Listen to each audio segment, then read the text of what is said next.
नमस्कार, मैं हूं ब्रजेश चौक से और आप देख रहे हैं सत्ता का महासंग्राम। शुरुआत करेंगे आज की मुख्य खबर से।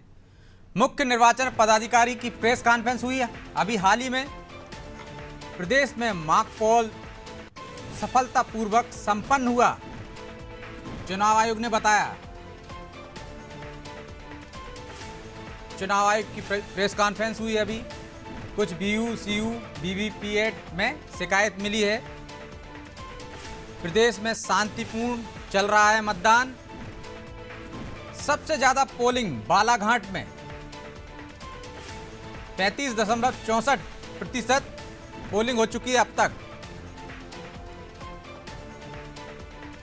सबसे ज्यादा पोलिंग बालाघाट के वेहर में हुई है, जहां 43.96% मतदान हो चुका है अब तक। कुछ जगह पे शिकायत मिली है, ऐसा मुख्य निर्वाचन पदाधिकारी ने बताया है मीडिया को।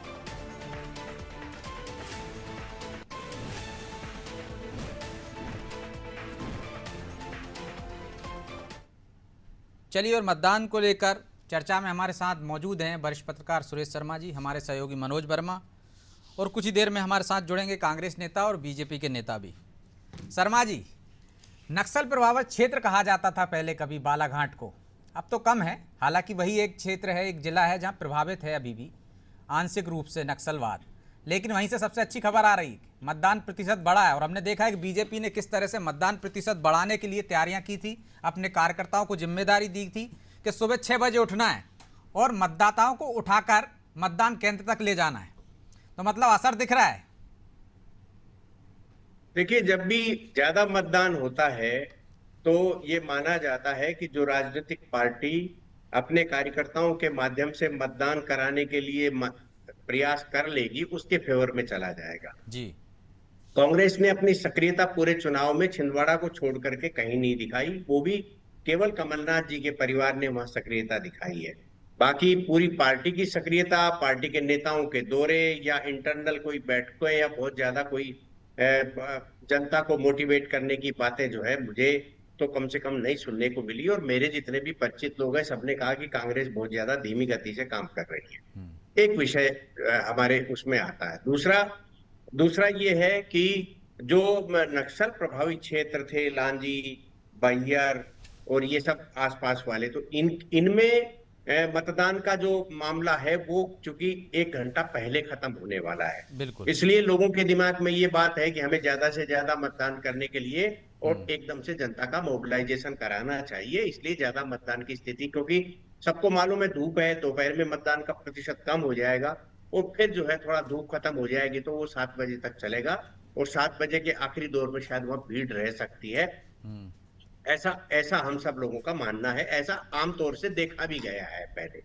इसलिए जो है ये चुनाव बड़ा मजेदार हो रहा है। पूरे देश भर के जो आंकड़े मिल रहे हैं, उन आंकड़ों में भी बड़ी रोचकता है। लोगों में बड़ा उत्साह है। इस चुनाव के बारे में तो बहुत ही स्पष्ट लग रहा है कि जनता ये चुनाव ये मान करके कर रही है कि हमको बहुत अच्छे परिणाम देश को देना है, क्योंकि लोकतंत्र का ये बड़ा पर्व है। ये केवल इसके लिए नहीं कि आपने बटन दबाया और घर चले जाओ। आपको ये कहीं न कहीं ध्यान में रहता है कि हम देश के भविष्य के लिए मतदान कर रहे हैं। राज्य की सरकार हमारे यहाँ देश भर में बहुत है, देश की सरकार एक ही है। उस देश की सरकार का चयन करने के लिए आदमी पूरे मनोविवेक से काम करता है। उसको जिसके बारे में अच्छा लगता है, कौन सी राजनीतिक पार्टी के बारे में अच्छा लगता है, ये मतदाता को तय करना है। लेकिन शर्मा जी, इस बार मतदाता उतना मुखर नहीं रहा, खामोश रहा है। इसकी वजह क्या है? और जिस तरह से कहा जा रहा है छिंदवाड़ा और एक मंडला के बारे में भी कहा जा रहा है कि वहां भी मुकाबला है, कांग्रेस मुकाबले में। कहा तो यह भी जा रहा है कांग्रेस की तरफ से कि सीधी भी मुकाबले में। कांग्रेस निश्चित रूप से 3 स्थानों पर मुकाबले में है। सीधी के बारे में भी कहा जा रहा है, बिल्कुल कहा जाना चाहिए, क्योंकि इंद्रजीत पटेल साहब को हमने देखा है, उनके काम करने के तौर तरीकों को देखा है, उनका बड़ा प्रभाव रहा है। वो चुनाव बहुत मुश्किल से, मुझे तो लगता ही नहीं कभी हारे हो वो। मनोज जी को भी याद होगा, आपको भी याद होगा। उनके बेटे की सक्रियता भी उसी प्रकार की है। हम इन बातों में नहीं जा रहे हैं कि उन्होंने कितना बड़ा जो है शिक्षण क्षेत्र का एम्पायर खोल लिया और किसने, कांग्रेस ने, बीजेपी ने क्या खोल लिया, वो एक अलग विषय है। जनता में विश्वास के नाम पर कमलेश्वर पटेल भी कमजोर नहीं है, ये बात फैक्ट है। लेकिन एक बात उसमें आती है कि ये प्रभाव जो है पिताजी की तरह पूरे सीधी जिले में है क्या, पूरे सीधी जिले का उनको लाभ मिलने वाला है क्या, ये केवल इतना भर समझने वाली बात है। एक बात। दूसरी बात ये है कि जिस तरीके से विधानसभा चुनाव में जिस प्रकार के कांग्रेस के पक्ष के बिंद से अपेक्षा की जा रही थी कि इस बार कांग्रेस ज्यादा करेगी, लेकिन भाजपा वहां पुरानी में से एक सीट बढ़ा ले गई, ये एक जो है रोचक स्थिति। हालांकि राहुल भैया चुनाव जीते हैं, जी। तो उसके अनुसार मतदान में क्या मानसिकता में बदलाव आया है कमलेश्वर जी के कारण, या ये। और जहां तक मंडला का मामला है, देखिए मंडला निश्चित रूप से ओंकार सिंह जी जो है वो बहुत प्रभावशाली व्यक्ति है, मंडला में उनको हराना बहुत कठिन है। मंडला में लीड कितनी ले पाते हैं आज की स्थिति में, उसके बारे में यह निर्धारित होगा कि कितनी विधानसभा सीटों को की लीड को, भाजपा की लीड को वो कवर कर पाते हैं। एक तो ये बड़ा प्रश्न है। मैं एक छोटी सी, अभी मैं सुबह से चैनल देख रहा हूँ, स्वाभाविक है किसी भी पत्रकार की जिज्ञासा रहती है चैनल्स में क्या प्रतिक्रियाएं आती जी है। जी। बुजुर्ग लोगों के जो मतदान हो रहे हैं, बुजुर्ग लोगों के दिमाग में केवल और केवल एक बात बैठी हुई है, और वो राम मंदिर की और नरेंद्र मोदी के बारे में एक बनी हुई छवि की, उनके द्वारा जो किए जाने वाली बात है। युवाओं की प्रतिक्रिया जो है चैनल्स के माध्यम से अभी नहीं सामने आ रही, युवाओं ने क्या किया है क्या नहीं किया है, लेकिन कुल मिलाकर के ये कहा जा सकता है कि ये मतदान जो है इसके बारे में कोई बहुत ज्यादा लेकिन प्रतिस्पर्धा शर्मा नहीं जी, उस पीढ़ी के लोग हमेशा कांग्रेस के रहे होंगे शुरुआत में। जो आप कह रहे हैं कि वो आज की तारीख में राम मंदिर की बात कर रहे हैं, मोदी की बात कर रहे हैं, तो कभी वो कांग्रेस के सदस्य रहे होंगे, कांग्रेस के मतदाता रहे होंगे। नहीं, हमने वो दौर अपनी आंखों से देखा है कि जहां इंदिरा जी का नाम लिया जाता था, इसमें कोई शक संशय है ही नहीं, वो एक नाम था। आपको ये है कि आपके यहाँ उस नाम को के करीब पहुंचने के लीडरशिप भी यदि तैयार हो जाती है तो पुराने नाम भुनाए जा सकते हैं। मैं फिर आपके सामने कह रहा हूं, नरेंद्र मोदी जी के अलावा जब तीसरे दिन दूसरा कोई व्यक्ति भाजपा की कमान संभालेगा तो वो ना नरेंद्र मोदी की बात को संभाल पाएगा ना अटल जी की बात को संभाल पाएगा। ठीक वैसे ही जैसे इंदिरा जी की बात को आज की तारीख में कोई नहीं संभाल पा रहा है। यही मैं कहना चाहता हूं, क्योंकि राजनीतिक विरासत मिलना एक अलग बात है, राजनीतिक विरासत को संभालना एक बड़ा पक्ष है। आपको ये जनता के बीच में एक संदेश देना होता है कि आपके पास जो है उसी परिवार का विवेक है, उसी प्रकार के लोगों जैसी समझ है आपके पास, ये आपको देना पड़ता है, एक नैरेटिव सेट करना पड़ता है। विपक्ष जो है आपका विपक्ष, मतलब जैसे कांग्रेस का विपक्ष भाजपा और भाजपा का विपक्ष कांग्रेस, आप उससे ये उम्मीद मत करिए कि वो आपके लिए सेट करेगा। जैसे नितिन गडकरी जी का नैरेटिव जो है विपक्ष भी सेट करता है, अटल जी का नैरेटिव विपक्ष भी सेट करता था, पंडित नेहरू जी ने ही कह दिया था, उन्होंने नेहरू जी के बारे में जो धारणा थी वो थी। वो एक बड़ी बातों की तरफ चला जाएगा, चुनाव का आज का समय है। तो कुल मिलाकर के ये है कि आपके बारे में नैरेटिव आपको और आपके समर्थकों को, मैं फिर एक डायलॉग बोल रहा हूं, आज ये राजनीति का मेरे ख्याल से सुपर हिट डायलॉग हो सकता है जी। किसी भी भगवान के सामने मंदिर में बैठा हुआ पंडित पंडा वो भगवान की उस मूर्त का सबसे बड़ा प्रचारक होता है। कोई तय करता है कि अंदर बैठे हुए भगवान जी बहुत अच्छा प्रसाद दे रहे हैं, बहुत अच्छा परिणाम दे रहे हैं, जो मांगेंगे वो सब मिल जाता है। इसी प्रकार से हमारे देश की राजनीति में नरेंद्र मोदी जी के पास में अमित शाह नामक एक पंडा है जो इतना ज्यादा उनको प्रचारित और मोटिवेट और उनका पक्ष बता दिया जाता है कि नरेंद्र मोदी जी को लोग जो है फिर ये सोचे कि वो अंदर वाला जो भगवान है वो दे रहा है ना, ऐसे ही नरेंद्र मोदी दे रहे हैं। कहने का अभिप्राय स्पष्ट है कि बड़े नेताओं के साथ किसी भी नेता का आसपास का जो है वो उठा करके देख लीजिए, उसमें यही मिलेगा कि उसकी जो टीम है वो इतना सब कुछ करती है, उसका इतना बढ़िया रहता है कि उसके बारे में एक धारणा बनती चली जाती है, जो मुझे लग रहा है कि बाकी इस समय देश के नेताओं के सामने बड़ी कमजोरी है। तो निश्चित तौर पर ये एक नैरेटिव सेट नहीं कर पाए किरार साहब, आपकी पार्टी के लोग, और आपके पास एक पंडे की कमी है। राहुल गांधी हैं लेकिन अमित शाह जैसा रणनीतिकार नहीं है आपके पास। रही बात मुद्दों की, तो जो आपका एक मतदाता रहा होगा कभी, बुजुर्गों की जो बात की है शर्मा जी ने, कि उसका रुझान इस बार मोदी को देखकर, राम मंदिर को देखकर है, तो एक बड़ा वोट बैंक आपका ये भी खिसक गया। आप युवाओं को साधने की कोशिश कर रहे हैं, वो कितना साधा है ये तो परिणाम बताएंगे, लेकिन जो अभी आया है रुझान, उसके अनुसार बुजुर्ग जो कभी कांग्रेस के मतदाता रहे वो भी खिसक गए। हृदय जी सुन पा रहे हैं आप मुझे? हेलो हेलो जी हृदय जी सुन पा रहे हैं आप मुझे? योगेश जी या हृदय जी? हृदय जी हृदय से जी पूछ को रहा था मैं। हृदय जी के पास तो आवाज ही नहीं। आवाज ही नहीं पहुंच रही है उनके पास, लगता है कुछ तकनीकी खामी है। योगेश जी जरूर सुन रहे हैं। योगेश जी, जी आपके तरफ माहौल तो दिख रहा है, लेकिन मतदान प्रतिशत के क्या हालात हैं? और छिंदवाड़ा की हम खासकर बात कर रहे थे, अभी शर्मा जी मंडला की भी बात कर रहे थे, सीधी में भी टक्कर है, 3 सीटों पर मुकाबला दिख रहा है। देखिए ब्रजेश जी, कोई नहीं है टक्कर में, कहां पड़े हो चक्कर में। सीधी सी बात यह है, माननीय नरेंद्र मोदी जी के नेतृत्व में पिछले 10 वर्षों में भारत निरंतर आत्मनिर्भरता की ओर अग्रसर है। आर्थिक रूप से 5वीं महाशक्ति हम बन चुके हैं। आज जी के प्रमुख समाचार माध्यम पत्रों के माध्यम से ये जानकारी आपके माध्यम से आपके दर्शकों तक पहुंचाऊंगा कि सुरक्षा परिषद की स्थायी सदस्यता भारत को बहुत जल्दी मिलने वाली है, जो पिछले 60-70 सालों में कांग्रेस के शासन में नहीं मिली। आज बिना भारत के हस्तक्षेप के वैश्विक स्तर पर कोई निर्णय नहीं लिए जा सकते। तो विदेश में भी मोदी, भारत में भी मोदी और प्रदेश में भी मोदी। एमपी के मन में मोदी और मोदी के मन में एमपी, ये 2023 के विधानसभा चुनाव में प्रत्यक्ष रूप से प्रमाणित हो चुका है। इसीलिए मैंने कहा कि कहां पड़े हो चक्कर में, कोई नहीं है टक्कर में। जहां एक तरफ माननीय मोदी जी जनहितैषी नीतियों के माध्यम से सबका साथ, सबका विकास, सबका विश्वास लेने की बात करते हैं, वहीं कांग्रेस पार्टी लगातार भारत की छवि को विदेशों में धूमिल करने की प्रयास करती है। कांग्रेस पार्टी और इनके नेतृत्वकर्ता गांधी परिवार हमेशा रामलला के अस्तित्व को नकारते हैं, उनकी प्राण प्रतिष्ठा के कार्यक्रम को ठुकराते हैं। वहीं विदेशों में भारत की गरिमा को तार-तार करते हैं।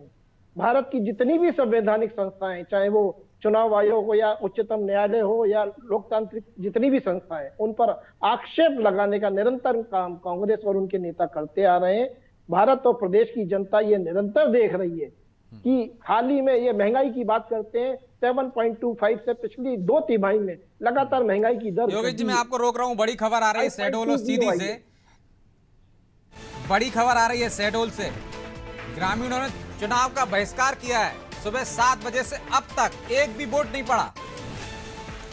सीधी और शहडोल में ग्रामीण कर रहे हैं मतदान का बहिष्कार। शहडोल के बुराड़ की ग्राम पंचायत गोडिनबूड़ा में हुआ बहिष्कार। मतदान का बहिष्कार कर रहे हैं समस्याओं को लेकर। सीधी और शहडोल के ग्रामीण पोलिंग बूथ क्रमांक 64 में मात्र 5 वोट डाले गए अभी तक। ग्रामीण यहां पुल निर्माण की मांग कर रहे थे, पुल निर्माण नहीं हुआ तो मतदान का कर दिया बहिष्कार। सीधी के आदिवासी बहुल क्षेत्र मेंढरा गांव में भी बहिष्कार किया है ग्रामीणों ने। यहां पीने की पानी की समस्या को लेकर बहिष्कार किया गया है। जिला मुख्यालय से 70 किलोमीटर दूर है ये गांव।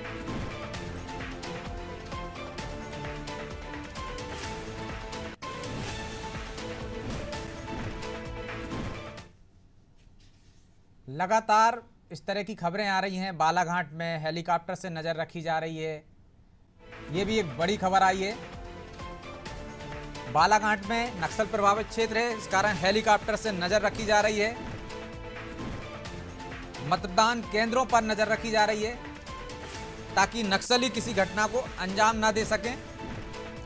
हाल ही में जिस तरह से पड़ोसी राज्य छत्तीसगढ़ में नक्सलियों के साथ मुठभेड़ हुई, बड़ी संख्या में नक्सली मारे गए, इसके कारण मध्य प्रदेश में भी एहतियात ये कदम उठाए गए हैं। हेलीकॉप्टर से नजर रखी जा रही है।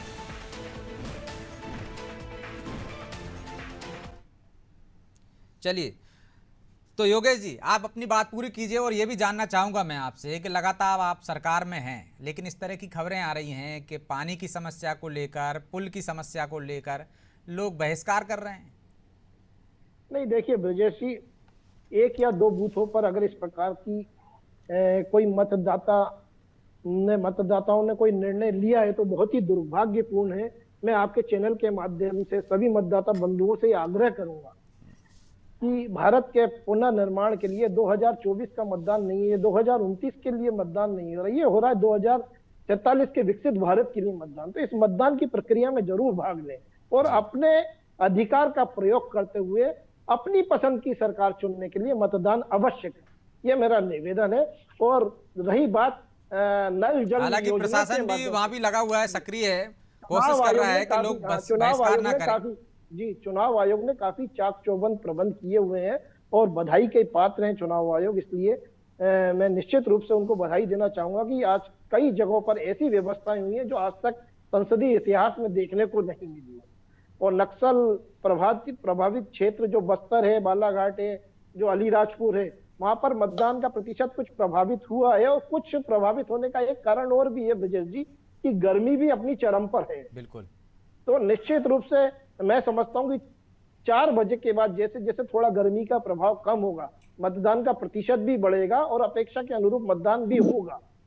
तो माननीय मोदी जी के नेतृत्व में अगर हम आकलन करें पिछले 10 वर्षों में, तो जो काम मोदी जी ने पिछले 10 सालों में किए हैं वो पिछले 60-70 सालों में नहीं हुए। तो भारत और प्रदेश की जनता के समक्ष ये मोदी जी के 2 कार्यकाल हैं। इसके लिए निश्चित रूप से भारतीय जनता पार्टी को जन आशीर्वाद मिलेगा, चाहे वो युवा वर्ग हो, महिला वर्ग हो, किसान वर्ग हो, सभी के कल्याण की, जन कल्याण से लेकर गरीब कल्याण तक की अनेक ऐसी योजनाएं जो धरातल पर मूर्त रूप ले चुकी है और जिनसे लाभार्थी वर्ग लाभान्वित हो रहा है। निश्चित रूप से जन आशीर्वाद भारतीय जनता पार्टी को मिलेगा। रही बात छिंदवाड़ा संसदीय क्षेत्र की, तो छिंदवाड़ा संसदीय क्षेत्र जो 2014 और 19 में भारतीय जनता पार्टी जीत नहीं पाई थी, इस बार की जो परिदृश्य है वो कुछ अलग हटकर है।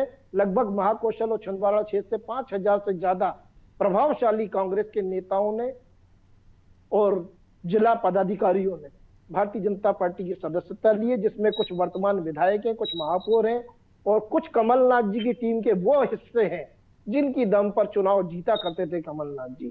तो निश्चित रूप से कमलनाथ जी और दिग्विजय सिंह जी अपने अपने क्षेत्रों में अपने अस्तित्व की लड़ाई लड़ रहे हैं और मैं समझता हूं कि प्रदेश की जनता इस बार इन दोनों नेताओं से रुखसती करेगी। ठीक है, हृदय जी सुन पा रहे हैं आप मुझे? जी बोलिए।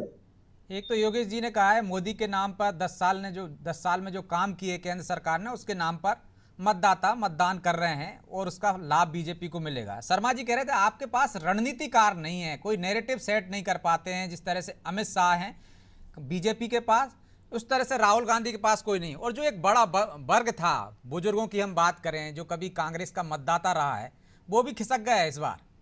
ऐसे रुझान आ रहे हैं कि वो भी बीजेपी की बात कर रहा है, मोदी की बात कर रहा है, राम मंदिर की बात कर रहा है। ऐसे में जो आप दावे कर रहे हैं सीधी, छिंदवाड़ा और मंडला की, क्या आपको लगता है उसमें सफल होंगे या दावे हैं, दावों का क्या?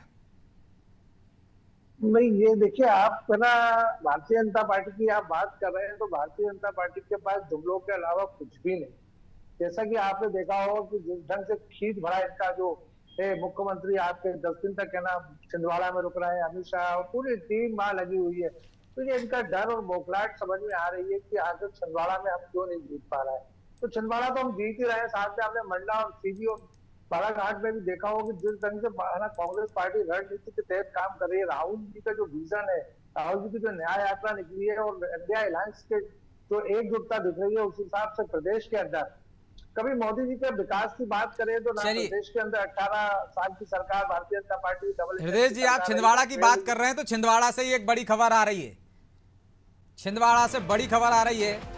महापौर विक्रम हाके जो हाल ही में बीजेपी में शामिल हुए हैं, उनका एक वीडियो वायरल हो रहा है, बड़ी तेजी से ये वीडियो वायरल हो रहा है, जिसमें वो कह रहे हैं अभी जरूरत देश को मोदी जी की है। ये वीडियो बड़ी तेजी से वायरल हो रहा है। वो कह रहे हैं हम मोदी जी का साथ देंगे, विवेक बंटू साहू को विजयी बनाएंगे। सुनवाते हैं आपको वो वीडियो जो वायरल हो रहा है। जरूरत देश को मोदी जी की है और हम मोदी जी का साथ देंगे और लोकसभा में विवेक बंटू साहू। अभी जरूरत देश को मोदी जी की है और हम मोदी जी का साथ देंगे और लोकसभा में विवेक बंटू साहू। तो हृदय जी अभी देश को जरूरत मोदी जी की है। जो कभी खास थे उनके, जो कहा जा रहा था कि वो आदिवासी एक युवा को लेकर आए हैं, महापौर बना दिया, सुर्खियां बटोरी थी। इस युवा ने, जिसकी मां खेत में काम करती है, वो खुद खेत में काम करता है, साइकिल से चलता था। ऐसे कई लोग जो अभी योगेश जी बता रहे थे, करीबी थे, विश्वस्त थे, वो अब मोदी जी को देश का फिर से प्रधानमंत्री बनाने के लिए बीजेपी के साथ हैं। निश्चित ही आप जो बात कर रहे हैं कि गरीब और आदिवासी को महापौर बनाने का श्रेय कमलनाथ जी को ही जाता है। देखिएगा पूरे प्रदेश के अंदर जिस ढंग से विधानसभा चुनाव हुए थे तो कमल छिंदवाड़ा एक ऐसी लोकसभा क्षेत्र जहाँ सारे सारे कांग्रेस के लोग थे।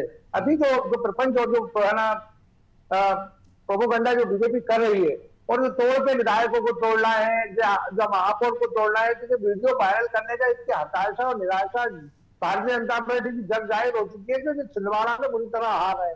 साथ ही 6 सीट में भी हम लोग 4 सीट जीत रहे हैं, तो जो भी ये कर सकते हैं इनको जनता पे कोई असर नहीं पड़ेगा, चाहे वो महापौर के माध्यम से कर ले या विधायकों को तोड़ ले। आपने देखा होगा विधानसभा में भी जिस ढंग से जो रैली के रैली तूफान के तूफान लोग कांग्रेस ज्वाइन कर रहे थे, तो उसका वो भी देखा होगा कि ये जो दल बदलू लोग हुए थे कितना काम कर पाएंगे, ये बहुत मुश्किल लगता है। और भारतीय जनता पार्टी तो देखिए 10 साल हो चुके हैं, 10 साल में डबल इंजन की सरकार फेल हो गई है। ना नौकरियों की बात करें, आप देखिए बीफ निर्यात में देश सबसे नंबर पे गौ माता की बात करते हैं। आखिर क्या वजह है कि हम लोग दुनिया के अंदर बीफ का निर्यात कर रहे हैं। दूसरी बात आपको बताते हैं, भुखमरी के अंदर हम 133 देशों के सर्वे में 113 नंबर पे, तो कौन से विकास की बात कर रहे हैं? भुखमरी तो अब है ही नहीं है ना, भुखमरी के तो हालात सुनने में ही नहीं आते। पहले जो खबरें आती थी, बात देखिए, जो चीजें नहीं होती है वो चीजें दिखाई जाती है, जो चीज होती है उसको दबाया जाता है। ये तो आप जानते हैं मीडिया के माध्यम से मोदी जी के संकल्प पत्र में 56 फोटो लगे हैं, 69 जगह पे मोदी का नाम लिखा है। क्या संकल्प पत्र से मोदी और नाम से चलेगा क्या? आखिर बेरोजगारी देखिए, 2 करोड़ लोग नौकरी कहाँ है? देश के अंदर नवरत्न महारत्न कंपनियों की स्थिति क्या है? अब मैं अपने साथी से पूछना चाहता हूँ कि आज देखिए जो चीज है नहीं उसको आप शो कर रहे हैं। जनता जान चुकी है, रोड मैप बनाने से कुछ नहीं होगा, उसको इंप्लीमेंट करने की जरूरत है। एमएसपी में आपने देखा हुआ किसानों की क्या स्थिति है। आज के जो समय में जनता के बीच में मोदी की डबल इंजन की सरकार बिल्कुल नाकाम हो चुकी है और पब्लिक जान चुकी है। आपको जो समय मिल रहा है, आप देखिएगा शाम तक अच्छा वोटिंग परसेंटेज होगा। देखिए हृदय जी, ऐसी कोई खबरें तो आ नहीं रही, इस तरह की चर्चाएं भी नहीं हो रही। अभी शर्मा जी भी कह रहे थे, जो बुजुर्ग वर्ग है जो कभी कांग्रेस का रहा होगा, इंदिरा गांधी के दौर में इंदिरा जी के नाम पर वोट देता रहा होगा, वो भी अब मोदी का मुरीद है। और आप कह रहे हैं कि अलग तरह की व्याख्या कर रहे हैं, ये ऐसे हालात हैं। नौकरी की बात कर रहे हैं तो आप भी अपने न्याय पत्र में कहते हैं कि 30 लाख नौकरियां देंगे। भाई 2 करोड़ नौकरियां हैं नहीं तो वो कहां से दे देंगे? देखिए जो है ना बैकलॉग के पद खाली पड़े हैं, तो ये जो बता दो, आपने ये बता दो कि भाई ये नहीं कहेगा कि ज्वाइन करें,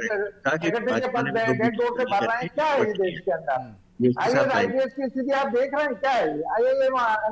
IIT की स्थिति देख रहे हैं आप क्या? चलिए देख लेते हैं, हमारे साथी से पूछ लेते हैं। मनोज जी, क्या जो हृदय जी कह रहे हैं ऐसे कोई मुद्दे लेकर या ऐसे कोई मुद्दे प्रभावी आपको नजर आए? आप कई क्षेत्रों में घूमकर भी आए हैं। देखिए ब्रजेश जी, सबसे पहले 2-3 चीज़ें हैं जो आपने पूछा, उसका भी जवाब दूंगा कि शहडोल का एक नक्सल प्रभावित गांव है जिसमें सुबह 10 बजे तक 100% वोटिंग हो गई है। तो ये सीख देता है कि लोकतंत्र में लोगों का कितना विश्वास है। हालांकि 80 वोटर थे वहाँ। दूसरी एक चीज़ जो आपने सवाल किया था, जो हृदय जी ने कहा था दल बदल पर, लेकिन आपको एक दिलचस्प चीज़ बताऊँ, अब से कुछ घंटे पहले विक्रम हाके का एक वीडियो जारी हुआ था जिसमें वो कह रहे थे मैं माफ़ी चाहता हूँ जनता से छिंदवाड़ा की, और आप लोकतंत्र को मजबूत करने के लिए नकुल नाथ को वोट दें। यानी जो महापौर कुछ दिन पहले कांग्रेस में था वो बीजेपी में आ जाता, फिर वो नकुल नाथ को जिताने की अपील करता है, और उसके बाद अब से कुछ देर पहले जो हमने वीडियो दिखाया था वो फिर से मोदी जी के बारे में वीडियो जारी कर देता है। तो बीजेपी को ये सोचना पड़ेगा कि जो थोक के भाव में जो कांग्रेस के नेताओं को ला रही है बिना सोचे परखे, को लाए थे वो तो मंच पर ही बोल रहे थे बिल्कुल, तो कि वो आखिर पैसा रोक रखा है, बिल्कुल कि आखिर आप किस उससे ला रहे हैं। और अमित शाह जिस रथ पर रहते हैं उस पर खड़े होकर वो कहते हैं कि आप जो है सक्सेना के चेहरे पर देखकर कांग्रेस को वोट दीजिए, ये नारे अमित शाह की रैली में लग जाते हैं। तो ये बीजेपी को सोचना पड़ेगा कि जिन लोगों को वो बिना सोचे परखे केवल नंबर बढ़ाने के लिए ला रही है, वो क्या वाकई उसकी एक बीजेपी में निष्ठा है या नहीं है। दूसरी जो मोदी का जिक्र किया था अभी हमारे कांग्रेस के साथी हृदय जी ने, तो राहुल गांधी भी कांग्रेस में किसी संवैधानिक पद पर नहीं है, पूर्व अध्यक्ष थे, महासचिव थे, लेकिन न्याय पत्र में उनका फोटो लगता है। तो ये जो आप कह रहे हैं कि मोदी का नाम छाछठ बार है, जिसके ना चेहरे पे पूरी बीजेपी चुनाव लड़ रही पूरे देश में, तो जाहिर सी बात है उसको तो प्रमोट करेंगे। अब रही बात ब्रजेश जी मुद्दों की, तो जाहिर सी बात है आप मुद्दे देखिए कि केंद्र के जो नेता हैं कांग्रेस के, वो कह रहे हैं लोकतंत्र खतरे में है, संविधान खतरे में है, बीजेपी सरकार बनी लोकतंत्र बदल देंगे, संविधान बदल देंगे। मध्य प्रदेश के कांग्रेस के नेता कुछ अलग राग गाने लगते हैं, वो कभी ईवीएम की बात करने लगते हैं, वो कभी कहने लगते हैं कि अगर मोदी ने ये घोषणा पूरी कर दी है तो आप कांग्रेस को वोट मत दीजिए, बीजेपी को वोट दीजिए। तो मुद्दा विहीन ये चुनाव एक तरह से देख रहा है। जो आपने शुरुआत में कहा था कि इसमें वोटर जो उदासीन है, उसका सबसे बड़ा एक कारण है कि जब दूसरा पक्ष चपल नहीं है, चालाक नहीं है, वोकल नहीं होगा, यानी कांग्रेस, तो बीजेपी तो एक नैरेटिव सेट करके बैठी है। वो कह रही है अब की बार 400 पास। और कांग्रेस के जितने दिग्गज नेता, अभी परसों जब इमरान मसूद की रैली में प्रियंका गांधी रहती हैं, वो कहती है कि अगर ईवीएम से चुनाव फेयर हुआ तो हम बीजेपी को 180 सीटों पर रोक देंगे। राहुल गांधी कहते हैं कि हम बीजेपी को 160 सीटों पर रोक देंगे। लेकिन एनडीए का कोई भी नेता, चाहे वो कांग्रेस के अध्यक्ष हो, मल्लिकार्जुन खड़गे हो, राहुल गांधी हो, प्रियंका हो, सोनिया हो, लालू यादव हो, अखिलेश यादव हो, तमाम सारे ऐसे नेता, उनमें से कोई एक ये नहीं कह रहा है कि हम एनडीए की सरकार बना लेंगे।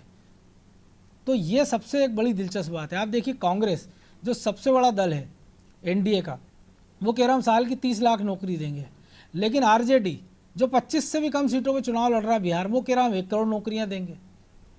हम देख रहे हैं कि हम पश्चिम बंगाल में ममता बनर्जी जो कांग्रेस से अलग होकर इंडिविजुअल चुनाव लड़ रही, वो जरूर कह रही हैं कि मैं एनडीए का हिस्सा हूँ, लेकिन वो कह रही है मैं सरकार बनेगी। बिल्कुल, वो कह रही है कि मैं कांग्रेस ने जारी कर दिया, बिल्कुल, कि अगर मैं सरकार बनाऊंगी तो 500 रुपये में सिलेंडर दूंगी। तो अगर आप 40 की 40 लोकसभा सीटें जीत भी जाते हैं तब भी आपको बहुमत के लिए 272 नंबर चाहिए।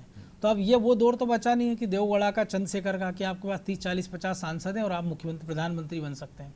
उस दौर से देश आगे निकल गया। और इसके लिए एक संयुक्त घोषणा पत्र होना चाहिए था, न्याय पत्र होना चाहिए था। संयुक्त तब होता है ना जब आप साथ मिलकर लड़ते, क्योंकि जब आप पश्चिम बंगाल की 40 सीटों पर अलग लड़ रहे हैं, 48 सीटों के महाराष्ट्र में कांग्रेस को कितनी सीटें मिली आप देख लीजिए, बिहार में कांग्रेस को कितनी सीटें मिली। तो हिंदी पट्टी जहाँ 350 से ज़्यादा सीटें हैं देश की, वहाँ पे कांग्रेस कितनी सीटों पे चुनाव लड़ रही है, ये सबसे बड़ी बात है। और जो मध्य प्रदेश की हम बात करें तो जो शर्मा जी ने भी कहा था कि टक्कर कड़ी हो सकती थी, मंडला में भी हो सकती थी और छिंदवाड़ा में निश्चित तौर पर कड़ी टक्कर है। तो जो बीजेपी ने, हमने देखा था कि 2014 में जब चुनाव हारे थे छिंदवाड़ा और गुना का, तो उन्होंने एक टारगेट सेट किया था। उसके बाद आप देखिए 2019 में उन्होंने गुना फतेह कर लिया था और छिंदवाड़ा 37,000 की लीड आ गई थी, जबकि एक बहुत ज़्यादा चर्चित प्रत्याशी उन्होंने नहीं उतारा था। लेकिन इस बार बीजेपी पूरी ताकत झोंके हुए है, अमित शाह रात्रि विश्राम कर रहे हैं और कांटे का मुकाबला निश्चित तौर पर वहाँ है। लेकिन बाकी की आप किसी सीट पे चले जाइए, आप और हम तो राजधानी में, सारे लोग राजधानी में। आप भोपाल में कोई देखकर कह सकता है कि चुनाव कहीं आपको दिखा है, किसी को कोई प्रत्याशी टकराया आपको? आप भी हम भी घूमे हैं, आप तो पन्ना भी गए थे कि अगर रैली वैली छोड़ दें अगर, तो उसके अलावा किसी गली मोहल्ले में आपको लग रहा है चुनाव हो रहा है। क्योंकि इसका कारण ये है कि पूरी बीजेपी कह रही 370 पार जाएंगे, 400 का सीट लाएंगे, और कांग्रेस कह रही कि नंबर कैसे आएगा। लेकिन जो मुद्दों के साथ है कि बेरोजगारी, CSDS का जो लोक नीति ने सर्वे किया उसमें बेरोजगारी बड़ा मुद्दा है, रोजगार एक बड़ा मुद्दा है। लेकिन जब उनसे पूछा जाता है कि इस पे आपको भरोसा किसका, हल कौन करेगा, तो वो कहते हैं मोदी करेगा। तो ये दो ऐसी चीज़ें हैं जिस पे कांग्रेस को बहुत काम करने की ज़रूरत है मुझे लगता है। और यही कारण है कि जो पहले फेज का आप चुनाव देखिए, राहुल गांधी केवल एक सभा करने आते हैं शहडोल में, अब वो सतना जाएंगे विंध्य में। अगर वो पहले आ जाते तो शायद सीधी रीवा यहाँ भी कांग्रेस को लाभ मिल सकता था। इसके उलट आप देख लीजिए कि जो खजुराहो सीट में जो समाजवादी पार्टी का उम्मीदवार ने जिस प्रकार से हथियार डाले हैं, और कांग्रेस और सपा ने एक नए पार्टी के उम्मीदवार को समर्थन दिया, इसके बाद स्मृति ईरानी वहाँ आती हैं। उसके बाद भी हम देखते हैं कि मुख्यमंत्री वहाँ रोड शो कर रहे हैं, बड़े नेताओं की सभा प्रस्तावित है, अमित शाह आ जाते हैं। होशंगाबाद आप देख लीजिए 30 साल से ज़्यादा का वक्त हो गया है, लेकिन इसके बाद भी प्रधानमंत्री आते हैं। भोपाल में सुशील चंद्र वर्मा जैसे ब्यूरोक्रेट्स, जिनके बारे में कहा जाता था, शर्मा जी बेहतर तरीके से जानते हैं कि वो लोगों से नहीं मिलते थे, लेकिन वो गांव में अपना एक पोस्ट कार्ड दे देते थे, जिस पर समस्या आती थी वो हल कर देते हैं। वो 4 बार चुनाव जीत जाते हैं। जो भोपाल नवाब के रिश्तेदार माने जाते हैं, नवाब पटौदी, वो चुनाव हार जाते हैं। उसके बाद भी बीजेपी प्लान कर रही है कि एक रोड शो प्रधानमंत्री नरेंद्र मोदी का भोपाल में हो जाए। तो एक तरफ ये तैयारी है कि जो बीजेपी का गढ़ है, खुद जीतू पटवारी से आप बात करिए, वो कह रहे हैं कि आधी सीटें हम जीत रहे हैं। कांग्रेस के दूसरे नेताओं से आप बात किए, वो कह रहे हैं 6 से 8 सीटें हम जीत रहे हैं। लेकिन वो सीटें कौन सी होगी, जब उनसे पूछो तो दिग्विजय सिंह कहते हैं मैं ज्योतिषी नहीं हूँ, कमलनाथ से पूछो वो कहते हैं मैं ज्योतिषी नहीं हूँ। तो जब राजनीति में आप अगर नंबर नहीं बताएंगे, राजनीति में आप ये नहीं बताएंगे कि आपकी सीटें कहाँ से आएंगी, आप कौन सी सीटें जीत रहे हो या जीत सकते हो या जीतने का प्रयास कर रहे हो, तब तक कार्यकर्ता क्यों आप पर भरोसा करेगा, वोटर आप पर क्यों भरोसा करेगा। और आप वहाँ ताकत लगाते हुए दिखना बिल्कुल। और भी जो चाहिए। फ्लोटिंग वोटर होता है 5 से 7%, आजकल 10% हो गया है, जो निर्णायक साबित होता है, क्योंकि कई सीटों पे 1-2% पे मुकाबला निर्णायक हो जाता है। वो 10% फ्लोटिंग वोटर जिधर हवा जाती वहाँ जाता है। तो ये जो फ्लोटिंग वोटर है वो निर्णायक साबित होगा। तो जाहिर सी बात आप देखिए 2018 के विधानसभा चुनाव में बीजेपी कांग्रेस का वोट शेयर देखिए, 2019 के लोकसभा में बीजेपी कांग्रेस का वोट शेयर देखिए, अभी आप देखिए 2023 के विधानसभा में वोट शेयर में 8% का अंतर पहले ही हो चुका है, और 14 और 19 के मुकाबले आप देखिए 12% वोट बीजेपी को ज़्यादा मिला विधानसभा के मुकाबले। अगर इससे आप जोड़ लीजिए तो अगर 48 से अगर 60 चला जाता है तो जो मार्जिन पिछले चुनाव में 2-3 लाख का था, मुझे लगता है वो 5-6 लाख तक चला जाएगा। तो इसका भी जवाब लेंगे हृदय जी से। लेकिन योगेश जी, थोक में आप ला तो रहे हैं कांग्रेस से बीजेपी में, लेकिन इस तरह की खबरें आ रही हैं जिसमें आपको बाद में हो सकता है कि जो वीडियो वायरल कराया जा रहा है बाद में आपको मजबूरी में कराना पड़ा हो, क्योंकि पहले तो कुछ और ही कर चुके हैं। वो सक्सेना जी पहले भरे मन से कह चुके हैं कि आपकी सरकार की एक तरह से धज्जी उड़ा दी उन्होंने, कितना रोक लिया है आपने, काम नहीं हो रहा है, छिंदवाड़ा का पैसा रोक रखा है, पहले वो तो जारी करा दीजिए। तो कहीं उल्टा दाव ना पड़ जाए इन लोगों को लाए हो आप छिंदवाड़ा में। नहीं देखिए ब्रजेश जी, आपके इस प्रश्न का सीधा सा उत्तर ये है कि माननीय प्रधानमंत्री मोदी जी की नीतियों से प्रभावित होकर, उनके नेतृत्व से प्रभावित होकर, और भारतीय जनता पार्टी द्वारा जो मध्य प्रदेश में सरकार के द्वारा किए जा रहे जनहित के कार्य, उनको देखकर जो लोग स्व इच्छा से भारतीय जनता पार्टी में प्रवेश लेने आ रहे हैं उनका स्वागत है। आखिर हमको भी तो हमारे केंद्रीय नेतृत्व की मंशा के अनुरूप, हमारे प्रदेश अध्यक्ष माननीय वी.डी. शर्मा जी की दिशा निर्देशों के अनुरूप हर बूथ पर 370 वोट बढ़ाना है। तो जो कांग्रेस नेता, पदाधिकारी और विधायकों ने पलायन जिस हिसाब से हुआ, 2.5 लाख से ज्यादा लोग कांग्रेस पार्टी छोड़कर भारतीय जनता पार्टी में प्रवेश पा चुके हैं। तो ये स्व इच्छा से आए, भारतीय जनता पार्टी ने बिना किसी शर्त के इनको प्रवेश दिया है और उन लोगों ने भी स्व इच्छा से प्रवेश लिया है। अब इनमें कुछ 1-2% लोग ऐसे भी हो सकते हैं, जैसा कि आज जो वाकया घटनाक्रम घटित हुआ है उसके पीछे क्या कारण है वो बाद में निकल कर आएंगे। लेकिन राजनीति है, इसमें सब कुछ अपेक्षा के अनुरूप नहीं होता, कुछ घटनाक्रम ऐसे भी हो जाते हैं घटित जो नहीं होना चाहिए। तो उस पर निश्चित रूप से जो पार्टी का संगठन है वो संज्ञान लेगा, एक बात। दूसरी बात, कांग्रेस पार्टी की अगर अपन बात करें तो उनके पास ना नेता है। नेता से तात्पर्य राहुल गांधी जी अपनी परंपरागत सीट अमेठी छोड़कर वायनाड भागते हैं।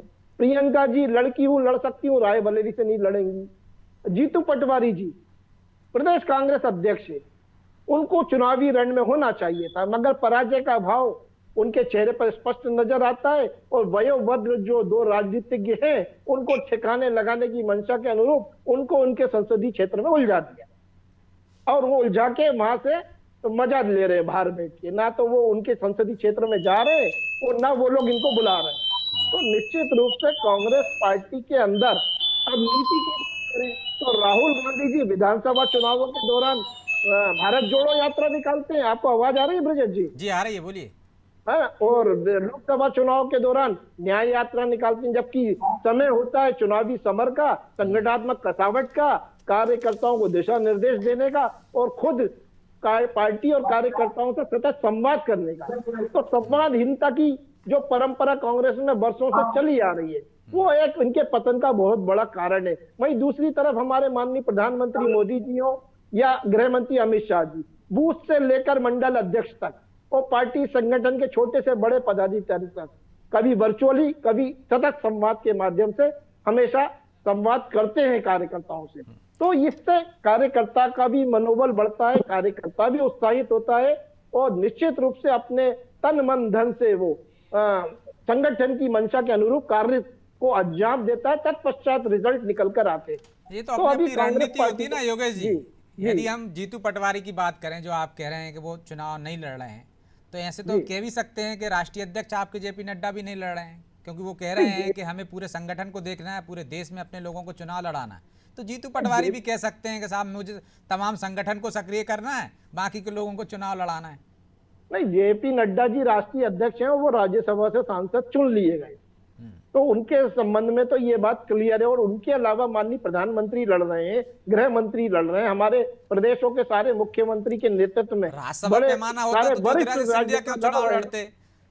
वरिष्ठ राजनेता लड़ रहे हैं। सिंधिया जी लड़ रहे हैं, हमारे यहाँ से शिवराज जी लड़ रहे हैं, वी.डी. शर्मा जी लड़ रहे हैं। तो ये इनका अनुसरण करते हुए जीतू पटवारी जी क्यों नहीं लड़ना चाहते? चलिए जवाब ले लेते हैं हृदय जी से। हृदय जी, एक तो आपका जो इंडिया गठबंधन है वो बिखरा हुआ है, अलग अलग वादे कर रहे हैं, अलग अलग मुद्दे उठा रहे हैं, ऐसे में भरोसा कैसे करे जनता आपसे? कोई नैरेटिव आप सेट नहीं कर पा रहे हैं। 30 सेकंड और दे दीजिए ब्रजेश जी। जी योगेश जी कर लीजिए अपनी बात पूरी। देखिए, इंडी गठबंधन की हवा तो नीतीश कुमार जी ने निकाल दी थी, उसके बाद कमलनाथ जी ने अखिलेश वखिलेश कह के उसकी रही सही कसर निकाल दी। अखिलेश यादव ने भी वहां यूपी में 11 सीटें इनसे कांग्रेस को केवल 11 सीट छोड़ के बाकी प्रत्याशी डिक्लेयर कर दिए। ममता बनर्जी ने 1 सीट नहीं दी इंडिया गठबंधन को। तो ये हालात है इंडिया गठबंधन के। तो काहे कि इंडी गठबंधन है ये। तो ये आपस में सवाल किया था उनसे कि बिखरा हुआ है पूरा, अलग अलग अपनी अपनी डपली अपना अपना राज चल रहा है। चलिए इसका जवाब ले लेते हैं हृदय जी से, लेकिन एक बड़ी खबर आ रही है, अब तक अपडेट दे देते हैं योगेश जी। मध्य प्रदेश की 6 सीटों पर चुनाव हो रहे हैं और छतरपुर से यह खबर आ रही है पूरे देश के में पहले चरण के चुनाव चल रहे हैं। मोहना यादव जी ने क्या कहा है ये सुनवा देते हैं। मैं इस बात के लिए आनंदित हूं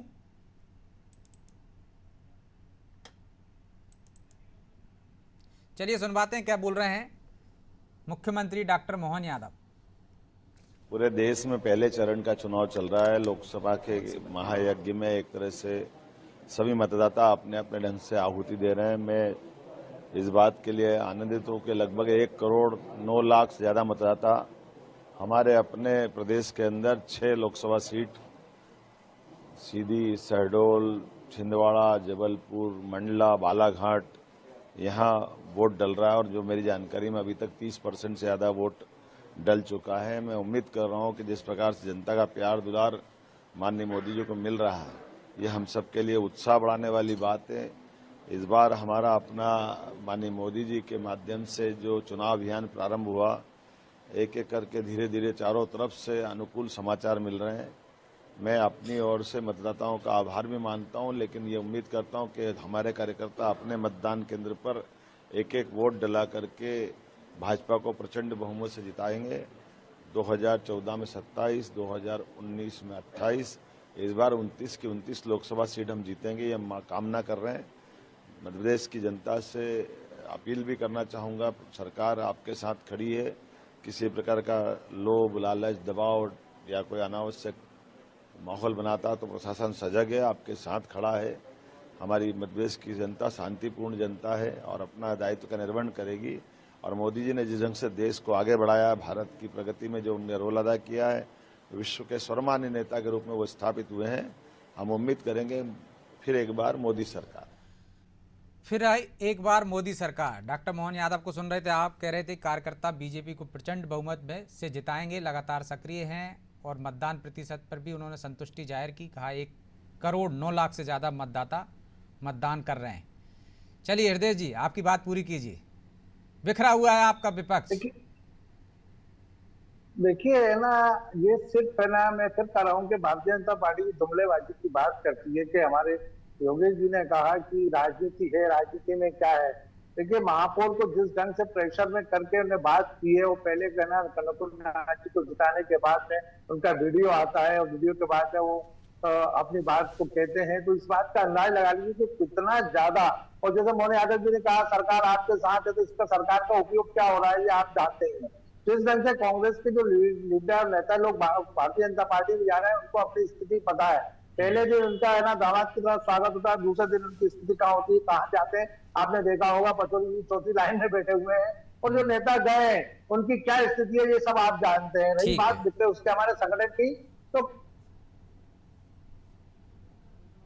हृदय जी लगता है कुछ तकनीकी खामी है, उनसे संपर्क टूट गया है। बहरहाल अब समय भी इजाज़त नहीं देता, इसलिए चर्चा को यहीं विराम देंगे। आप सभी मेहमानों का बहुत बहुत धन्यवाद।